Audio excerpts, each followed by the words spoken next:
Israel Iran ನಡುವೆ ಜೋರಾಗ್ತಾ ಇದೆ ಸಂಘರ್ಷ. ಇಸ್ರೇಲ್ನ ಹೈಫಾ ನಗರದ ಮೇಲೆ ಇರಾನ್ ದಾಳಿಯನ್ನ ಮುಂದುವರೆಸಿದೆ. ನಿನ್ನೆ ಇಸ್ರೇಲ್ನ 10 ಮಂದಿ ನಾಗರಿಕರು ಸಾವನ್ನಪ್ಪಿದ್ರು. ಇಸ್ರೇಲ್ನ ಎಲ್ಲಾ ವಿಮಾನ ನಿಲ್ದಾಣಗಳನ್ನ ಈಗಾಗಲೇ ಬಂದ್ ಕೂಡ ಮಾಡಲಾಗಿದೆ. ಮತ್ತೆ ವಾಯು ನೆಲೆಯನ್ನ ಬಂದ್ ಕೂಡ ಮಾಡಿದೆ ಇಸ್ರೇಲ್. ಇಸ್ರೇಲ್ ಪ್ರತಿದಾಳಿಗೆ ತತ್ತರಿಸಿ ಹೋಗಿದೆ ಇರಾನ್.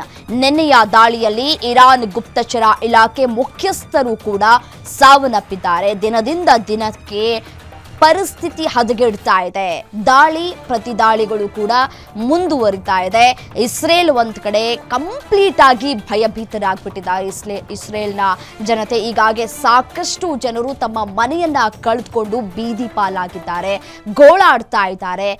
ಮಿಸೈಲ್ಗಳು ಯಾವ ರೀತಿಯಾಗಿ ದಾಳಿ ಮಾಡ್ತಾ ಇದ್ದಾವೆ ಅನ್ನೋದನ್ನ ಊಹೆ ಮಾಡ್ಕೊಳ್ಳೋದಕ್ಕೂ ಕೂಡ ಅಲ್ಲಿನ ಜನರು ಸಾಧ್ಯ ಆಗ್ತಾ ಇಲ್ಲ. ಮತ್ತೆ ಯಾವ ರೀತಿಯಾಗಿ ದಾಳಿ ಆದಂತಹ ಸಂದರ್ಭದಲ್ಲಿ ಬೆಂಕಿಯ ಉಂಡೆ ಯಾವ ರೀತಿಯಾಗಿ ಧಗಧಗಿಸ್ತಾ ಇದೆ ಅನ್ನೋದನ್ನ ಕೂಡ ಸ್ಕ್ರೀನ್ ಮೇಲೆ ಗಮನಿಸ್ತಾ ಇದ್ದೀರಿ.